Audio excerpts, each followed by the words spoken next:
she said, "Quit acting like we're married.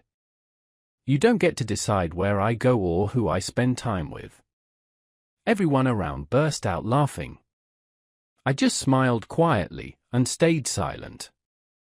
But when she came back from her weekend trip, her tea didn't work. And the neighbor made sure she knew exactly why.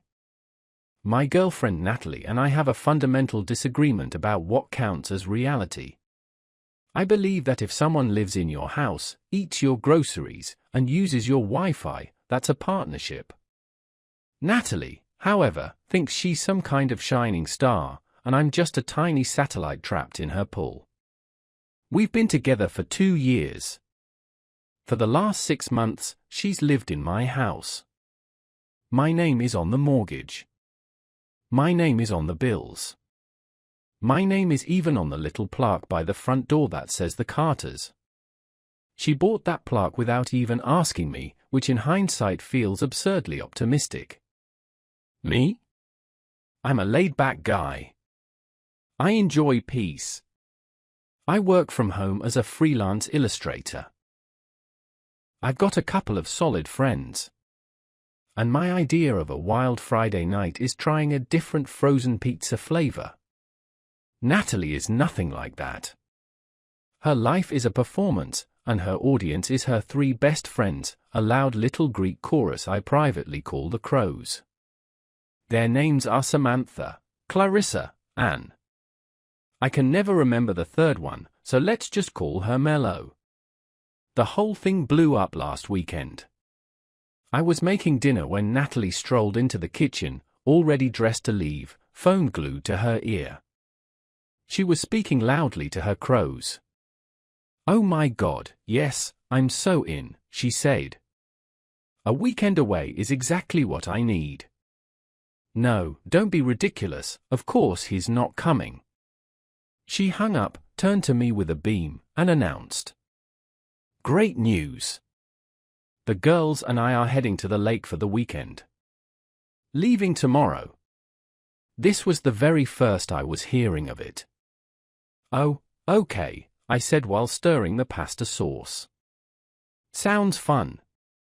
Which lake are you heading to?" It was a normal question. But Natalie gave me a look like I had asked her to translate calculus into ancient Greek.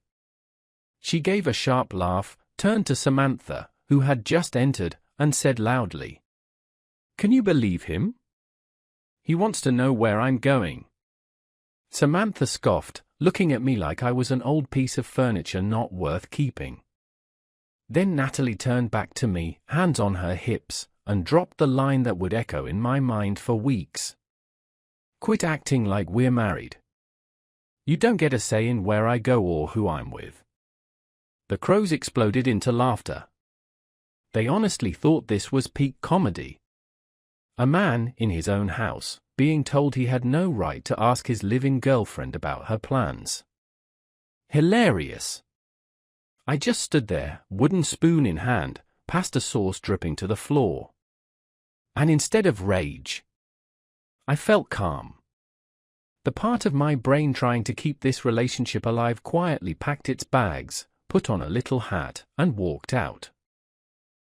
I looked at Natalie's smug grin and smiled back. A big, empty, friendly smile. "You know what?" I said cheerfully. "You're absolutely right. My mistake." They laughed again, thinking I had surrendered. Natalie patted me on the cheek like I was a child, then they swept out of the house, off to their cocktails. I stood alone in silence, the bubbling sauce the only sound. "All right," I whispered. "New plan. Not married. No say. Got it." The weekend was going to be fun, just not for her. Update 1. The moment Natalie's car disappeared down the street, surely stuffed with glitter and cheap rosé, I went into action. First, I didn't pack. I didn't clean. I went next door. To Mrs. Langley's house. She's an 82-year-old widow with a sweet smile, a prize-winning rose garden, and a neighborhood surveillance system that would shame the CIA. Nothing happens here without her noticing. I brought her a slice of lemon cake she loves, and after we discussed the weather and the immoral squirrels, I told her the plan. She lit up instantly. The woman lives for drama. I repeated Natalie's exact words, "Quit acting like we're married." By the end, Mrs. Langley was patting my hand with fury. "That shameless little hussy," she declared. "Don't you worry, Aaron. Leave it to me. What's my line?" I gave her a short script. When Natalie came back and found herself locked out, Mrs. Langley would drop some very specific information. She accepted the role like a Broadway star preparing for opening night. Meanwhile, I launched Operation Bachelor Pad Resurrection. For months, my house had been drowning in beige pillows, pointless bowls, and art that looked like a printer malfunction. Time to reclaim it. I carefully packed her belongings into boxes, labeled with brutal honesty. Everyday clothes. Fancy clothes for fancy outings I wasn't invited to. Sparkly dresses that leave glitter on everything. 37 pairs of identical high heels, podiatrist's nightmare. Makeup and creams, face paint and goops. By Saturday, it was all boxed. A couple of movers helped me load it into a 10 by 5 storage unit. 1 month prepaid. Generous, I thought. Then I went shopping. The beige rug? Rolled up. Replaced with AstroTurf like a football field. The white couch? Sold online. Replaced with a massive black leather recliner sofa with 16 cup holders. The dull coffee table? Swapped for a vintage pinball machine. Didn't work, but it lit up. In the bedroom, down came her boho wall hanging. Up went a framed poster of a grizzly catching a salmon. It felt perfect. And then, my masterstroke. I visited the local shelter. An hour later, I came home with a 120-pound St. Bernard puppy named Moose. Drooling, gigantic, and instantly snoring on the new sofa.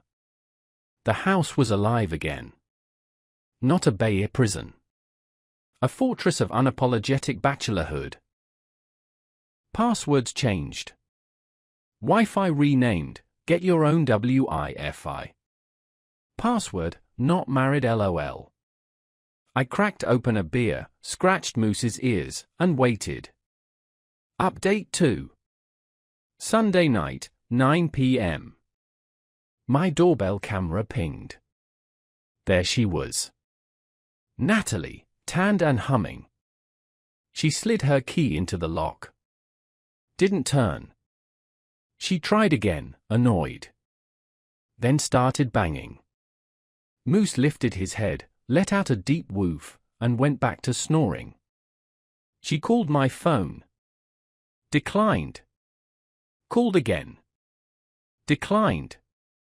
5 times. Her banging got louder. Aaron. Open the door. What is wrong with you? My tea isn't working. I stayed quiet. The show had begun. Right on cue, a porch light flicked on next door. Mrs. Langley, in her robe, watering can in hand. Oh, Natalie dear, is that you? Mrs. Langley, thank God. My key isn't working, Aaron must be home, I see the lights. Oh, he's home, Mrs. Langley said sweetly. He's had a wonderful weekend. A transformation. Transformation? What do you mean? Well, she leaned on the railing, he said you two aren't married. That he doesn't get a say in anything. So, he decided to enjoy his freedom. He redecorated, it's a man's home now. Very rugged. Oh. And the best part, he got a dog. A loyal companion named Moose. Said he wanted someone who doesn't talk back. Natalie froze. Mouth open. She peeked through the window. Saw the football rug, the pinball lights, the massive St. Bernard drooling on her spot. Her face crumpled. She screamed, sobbed. Her phone buzzed with angry texts. I finally replied. You told me to stop acting married. You said I don't get a say. Fair enough. This is my house, and you don't get a say in how I live in it. Your belongings are safely stored at 89 Storage Lane, Unit 12. Code 5678. You've got 1 month. Have a great life. Blocked her. The camera showed her reading. She screamed, hurled her phone on the lawn, then ranted for 10 minutes until Samantha picked her up. Final update. The next days, her social media campaign began. Sad music. Vague quotes about betrayal. It was pathetic.